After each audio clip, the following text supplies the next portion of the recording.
Alléluia, Alléluia. Jésus proclamait la bonne nouvelle du royaume et guérissait son peuple de toute maladie. Alléluia. Le Seigneur soit avec vous et avec votre esprit. Évangile de Jésus-Christ selon saint Marc. Gloire et louange à toi, Seigneur Jésus. Nous lisons au 7e chapitre du 31e au 37e verset. Jésus quitta la région des Tyrs. Passant par Sidon, il prit la direction du lac de Galilée et alla en plein territoire de la Décapole. On lui amène un sourd muet et on le prie de poser la main sur lui. Jésus l'amena à l'écart, loin de la foule, lui mit les doigts dans les oreilles et prenant de la salive, lui toucha la langue. Puis, les yeux levés au ciel, il soupira et lui dit, « Ephata », ce qui veut dire « Ouvre-toi ».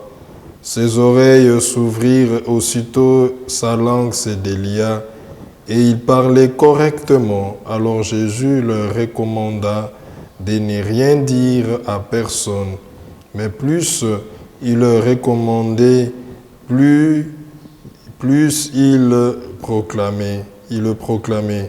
Très vivement frappé, il disait, « Tout ce qu'il fait est admirable.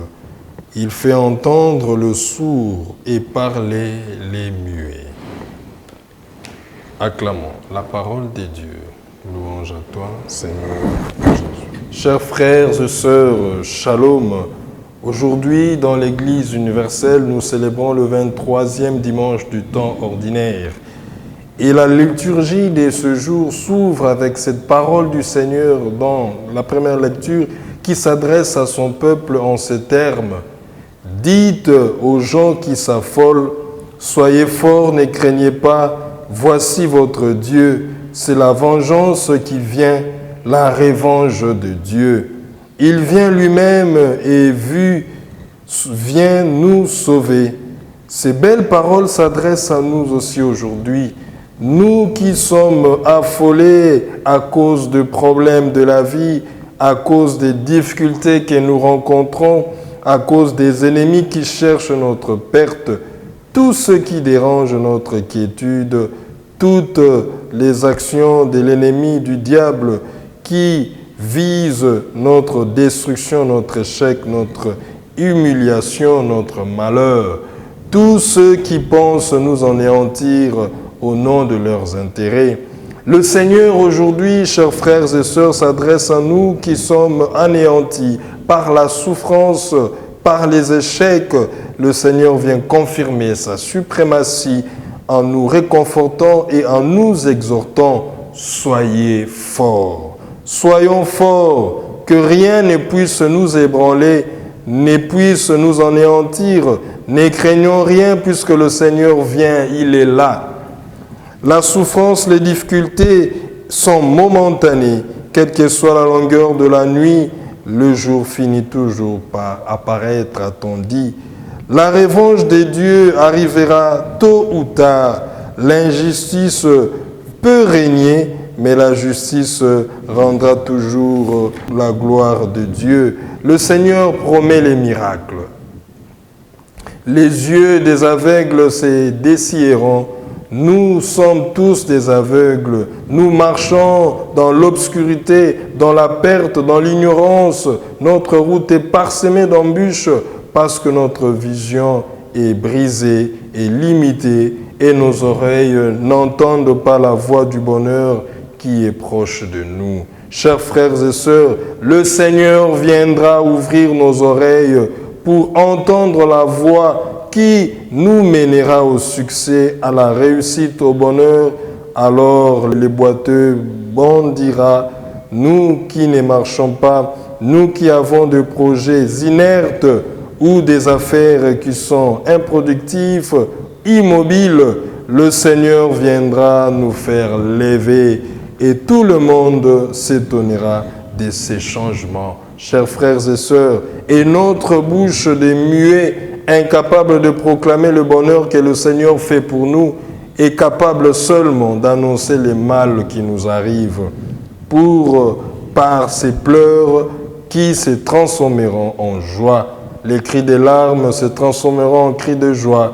Le Seigneur transformera notre souffrance en joie. La terre brûlante s'échangera en pré de la région de la soif et en eau jaillissante. Bref, notre souffrance prendra fin parce que le Seigneur placera une joie éternelle en nous. La deuxième lecture, Saint Jacques nous interpelle sur notre partialité. Nous tournons nos regards plus souvent vers les riches que ceux qui portent des vêtements de luxe ont une attention soutenue de notre part. Ceux qui ont de biens matériels, ceux qui sont riches, ceux qui sont de grands dans ce monde. Voilà vers qui nous tournons notre regard.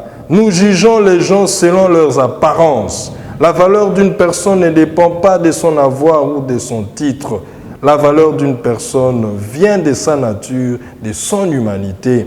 Le respect à accorder ne dépend de rien, parce que toute personne a une valeur, parce qu'elle est créature de Dieu. Chers frères et sœurs, et Dieu qui l'a créé, qui nous a créés, nous accorde beaucoup de valeurs, parce qu'il a pris son temps pour créer et faire exister l'homme. Et l'homme est la perfection de toutes ces créatures. Dieu lui-même reconnaît cette valeur intrinsèque et primordiale à l'homme.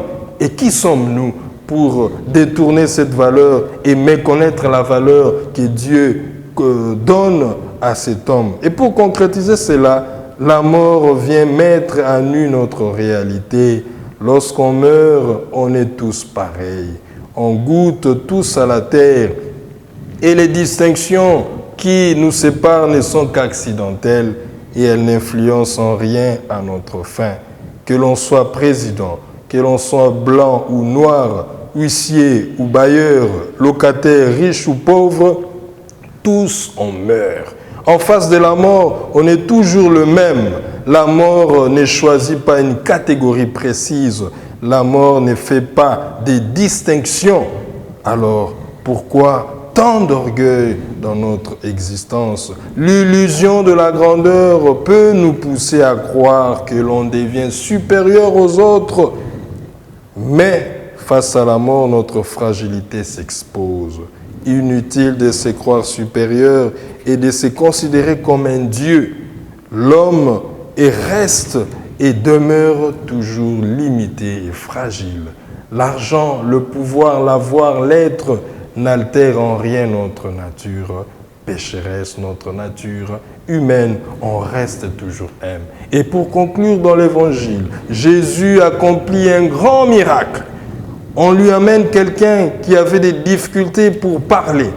Jésus l'amène à l'écart, loin de la foule, lui mit le doigt dans les oreilles et avec sa salive lui toucha la langue.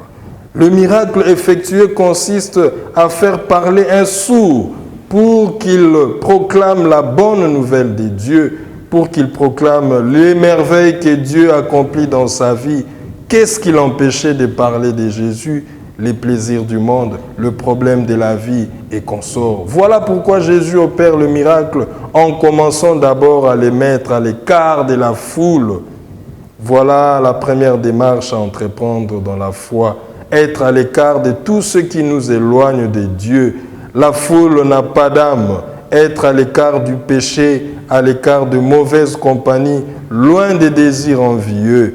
La deuxième démarche du Christ lui met le doigt dans les oreilles, un signe important où Jésus exorcise ses oreilles en les purifiant, en les sanctifiant pour qu'il soit à même d'écouter les paroles du Christ et les bonnes paroles. Qu'est-ce que nous écoutons dans notre vie? Nous écoutons la musique, les insultes et autres, les commérages, le mensonge.